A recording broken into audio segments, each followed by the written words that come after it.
Imagine you're driving across the bridge, surrounded by bright blue water. Seagulls are flying beside you, the air smells like salt and sunshine. At the end of the bridge, you see a big colorful sign with a sailfish that says, "Welcome to Pensacola Beach." That sign isn't just a photo stop, it's the start of a beach that's known for fun, food, and some of the best sunsets you'll ever see. This right here is what that sign looks like.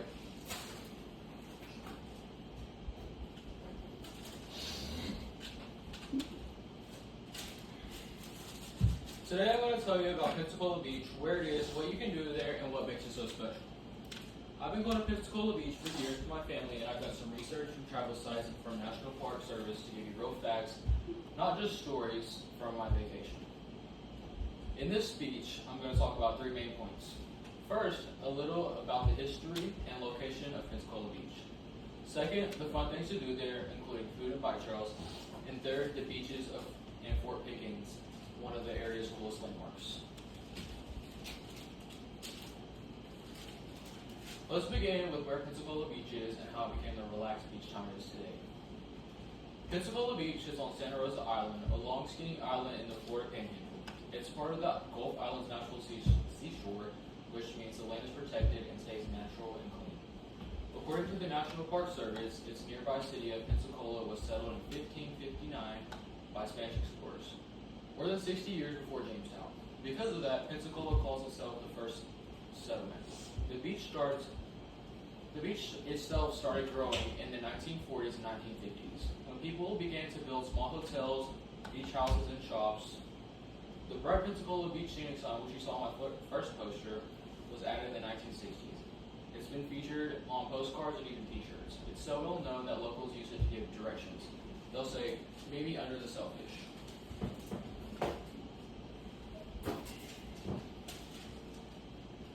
Now that we understand where Pensacola Beach is and how it started, the next point I'd like to make is what there is to do there, especially the food and trails.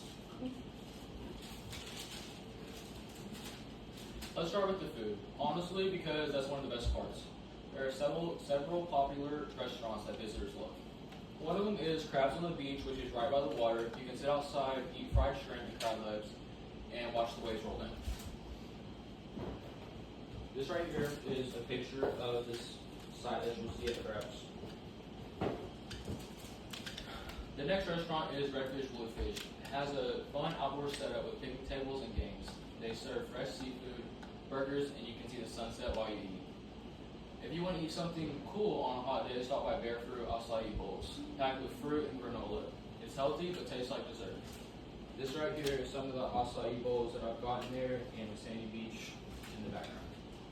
In addition to eating, biking is a big deal at Pensacola Beach. The Pensacola Eco Trail runs along the island and is perfect for biking, walking, or even skating. According to Visit Pensacola, the beach trails stretch more than 8 miles with signs that teach you about dunes, sea turtles, and planes you see along the way. The trail also connects to Fort Pickens, which we'll talk about soon. Riding it feels peaceful, blue water on one side, white dunes on the other, and it's flat, so even beginners can ride without dying halfway through. And that's coming from an experience. Now that we've talked about the food and the trails, the next point I'd like to make is about the beaches themselves and the famous Fort Pickens. Pensacola Beach is famous for its sugar white sand. According to Visit Pensacola, the sand is made of crushed quartz crystal that washed on the Appalachian Mountains. That's what makes it so soft and bright. The sand stays cool even when it's hot outside, so you can walk barefoot without burning your feet. The water is usually calm, clear, and light green, perfect for swimming or looking for shells. Many people also see dolphins swimming near the pier or pelicans diving for fish.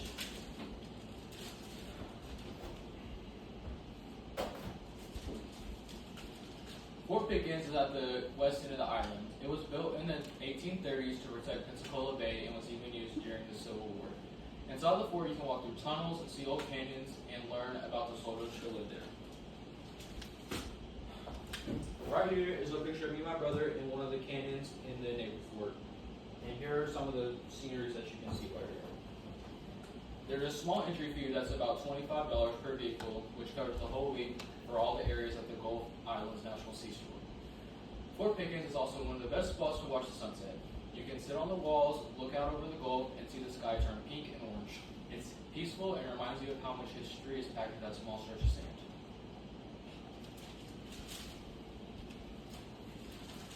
Now that we've learned about its history, food, trails, beaches, and Fort Pickens, we can put all the pieces together. We've explored Pensacola Beach from its sign to its stand, so now let's review. First, Pensacola Beach has a long history and famous welcome sign that shows its fun spirit. Second, it offers amazing food and bike trails that keep visitors active and full. And third, the white beaches and Fort Pickens bring together nature and history in one place. The beach isn't just pretty, it's a place filled with stories, flavors, and sunshine. From the welcome sign to the quiet waves at Fort Pickens, everything there tells a little piece of Florida's cultural story.